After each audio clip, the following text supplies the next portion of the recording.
Hey kid, don't ever let them get inside your head. They'll tell you what to do in life. Serius Alex Rins bakal rombak YZR M1 jadi motor paling gahar di MotoGP 2024. Kehadiran Alex Rins di skuad Yamaha MotoGP digadang-gadang berkontribusi dongkrak motor MotoGP Yamaha YZR M1, memang benar bisa begitu? Sosok Alex Rins diberi julukan Tebakri bukan tanpa alasan loh. Tebakri atau diterjemah secara harfiah adalah tukang roti, dapat dideskripsikan seorang yang tekun dan memperhatikan detail sampai hasilnya sempurna. Hal itu yang dipamerkan Alex Rins saat bersama skuad Suzuki MotoGP di 2017 hingga 2022. Bahkan saat pembalap kelahiran 8 Desember 1995 itu jadi satu-satu pembalap yang antarkan motor MotoGP Honda menang musim lalu.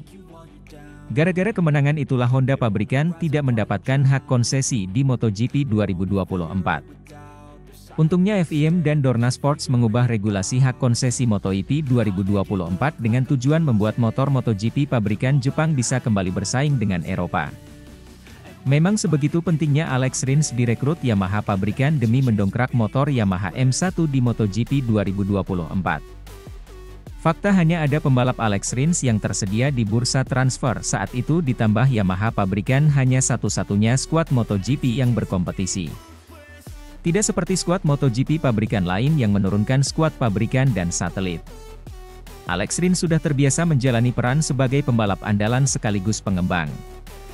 Peran yang sudah diembannya di skuad Suzuki MotoGP sejak 2017 hingga 2022 silam dan kontribusi R42 terbukti mengantarkan Suzuki juara dunia MotoGP 2020 silam.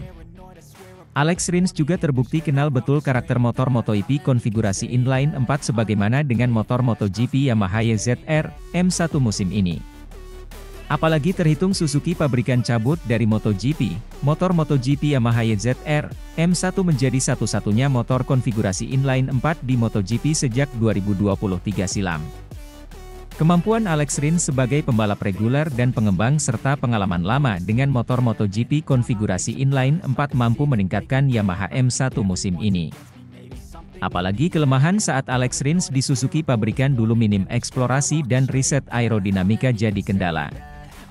Sepertinya tidak terjadi di Yamaha pabrikan, hal itu dibuktikan dengan bergabungnya insinyur ex Ducati pabrikan. Sebut saja, Marco Nicotra ahli komputasi aerodinamika dan Massimo Bartolini penanggung jawab performa Ducati Desmosedici GP sebelumnya. Setidaknya, pengalaman Alex Rins di Suzuki pabrikan tanpa sokongan maksimal urusan aerodinamika bisa memberikan feedback positif. Belum lagi, konsesi MotoGP 2024 boleh dikatakan menguntungkan Yamaha pabrikan karena pembalap reguler boleh melakukan tes atau uji coba dengan motor MotoGP Yamaha M1 yang dikembangkan. Peran Alex Rins dengan pengalaman sebelumnya sebagai pembalap sekaligus pengembang bisa bikin motor Yamaha M1 lebih baik di MotoGP 2024. Itulah alasan Alex Rins dikontrak Yamaha pabrikan, belum lagi Tebakri bisa bikin sejarah jika bisa menang di atas motor Yamaha M1 di MotoGP 2024. Alex Rins punya kans jadi pembalap pertama dalam sejarah MotoGP modern 4 tak yang berhasil menang di atas 3 merek motor berbeda. Alex Rins sebelumnya menang di atas motor MotoGP Suzuki GSX-RR 2017 hingga 2022, dan Honda RC213V 2023. Nah, jika sampai R42 menang naik motor MotoGP Yamaha YZR M1 maka sejarah pun terjadi. Alex Rins diproyeksikan sebagai Tedak Part 2 di Yamaha musim mendatang.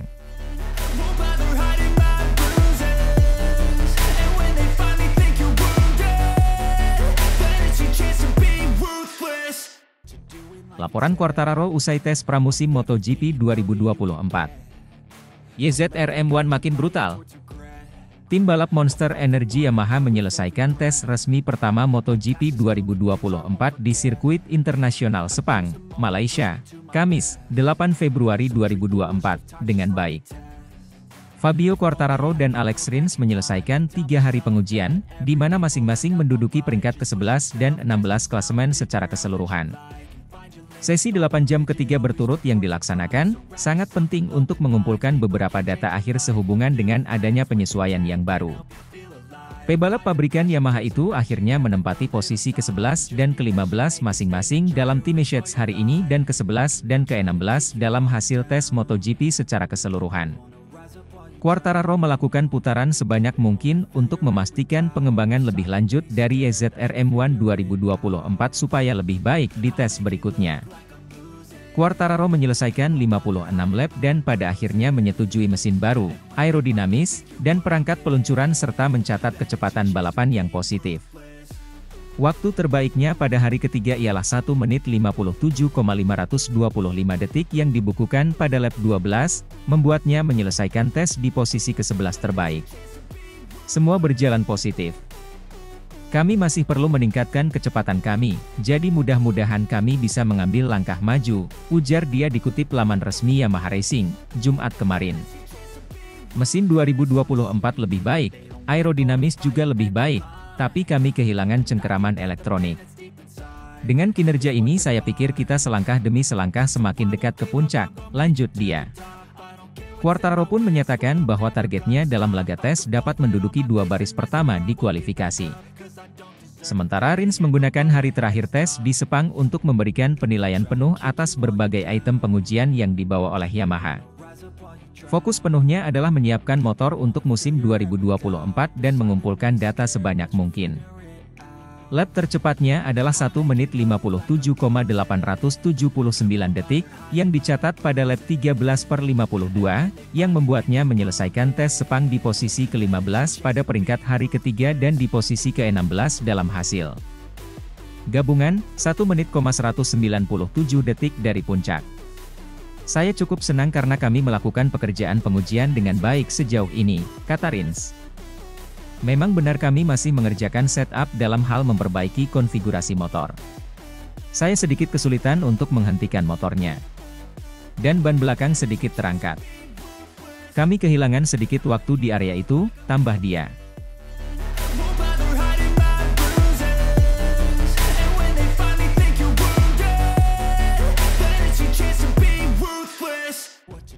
Monster Energy Yamaha YZR M1 raih kemajuan signifikan di uji coba Sepang.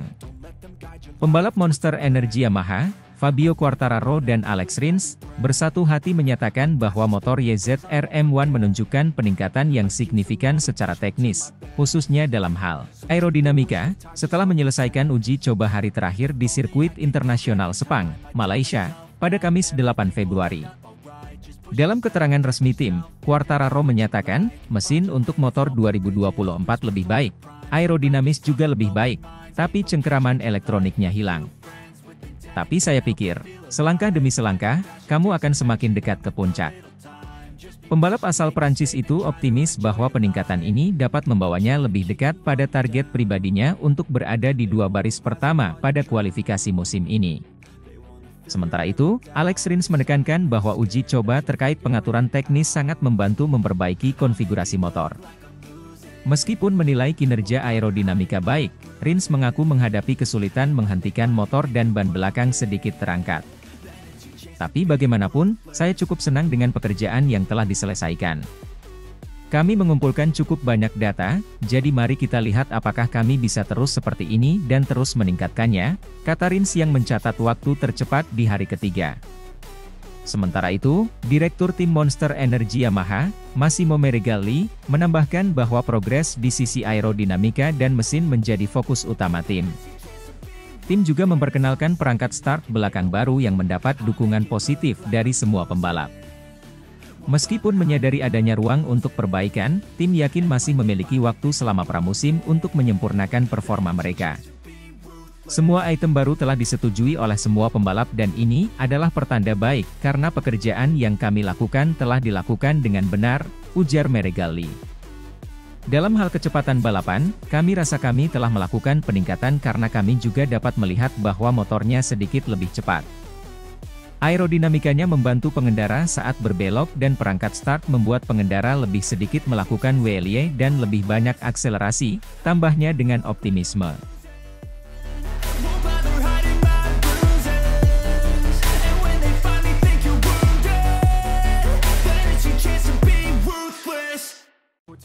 Dani Pedrosa kagum. Marc Marquez cepat tapi masih kaku kendarai Ducati. Siap hapus memori bersama Honda? Pembalap Gresini Ducati, Marc Marquez mengakui ada perbedaan feeling mengendarai motor Ducati dan Honda. The Baby Alien, julukan Marc Marquez, menyimpulkan hal itu setelah 2 hari berkendara dengan Ducati Desmosedici di tes pramusim MotoGP 2024. Pembalap tim Gresini Ducati, Marc Marquez mengaku masih belum terbiasa dan merasa kaku saat mengendarai motor Desmosedici saat menjalani tes pramusim MotoGP 2024 di sirkuit Sepang, Malaysia. Menurut Marquez, ia perlu melupakan cara berkendara yang sudah ia lakukan selama 11 tahun di Honda demi bisa beradaptasi dengan kuda besi Ducati. Sebagai informasi, Marquez menyelesaikan hari kedua tes pramusim MotoGP 2024 di posisi ke-14. Pembalap berusia 30 tahun itu mengalami penurunan posisi. Sebab, sebelumnya The Baby Alien mampu menyelesaikan tes pada urutan ke-9 di hari pertama. Setelah tes hari kedua, Marquez mulai merasakan ada perbedaan feeling mengendarai motor Honda dan Ducati. Marquez mengaku, masih belum bisa mengendalikan motor Desmosedici dengan baik saat deselerasi, pengurangan kecepatan. Deselerasi masih berbeda bagi saya dengan Ducati. Namun saya tidak kehilangan posisi apapun di zona pengereman, sebaliknya, saya malah mendapatkan keunggulan di sini dibandingkan dengan yang lain. Saat ini saya masih kalah di pintu keluar tikungan cepat, ujar Marquez. Di sini Anda perlu kepercayaan pada sepeda motor. Secara umum saya masih agak kaku saat mengendarai motor, tapi hari ini saya mulai sedikit menikmati berkendara. Itu sebabnya saya sangat ingin melakukan tugas 10 putaran hari ini. Mungkin saya berlebihan dan akan merasakannya besok, tapi tidak apa-apa, sambungnya. Lebih lanjut, Marquez mengungkapkan gaya berkendaranya harus sedikit berubah karena karakter motor yang berbeda. The Baby Alien mengakui, motor Desmosedici tidak bisa dikendarai dengan agresif layaknya RC213V. Memang benar, di Honda Anda menggunakan ban belakang dengan cara yang sangat berbeda. Saya bisa memastikannya. Saya masih menggerakkan Ducati sedikit seperti Honda. Hal itu baik-baik saja di Valencia, tapi tidak di sini. Saya perlu menghentikan kebiasaan 11 tahun mengendarai Honda. Jika Anda mengemudi sesuai ritme, itu lebih mudah karena Anda punya lebih banyak waktu, jelas Marquez. Namun jika menyangkut serangan waktu, Anda tidak memikirkannya, Anda hanya menggunakan insting. Dalam situasi seperti ini saya kembali ke pola Honda. Tapi itu bukan cara terbaik untuk mengendarai Ducati, tapi itu dilakukan selangkah demi selangkah, tandasnya. Sementara itu, Marquez masih bisa menyesuaikan diri dengan karakter Desmosedici pada tes pramusim hari terakhir.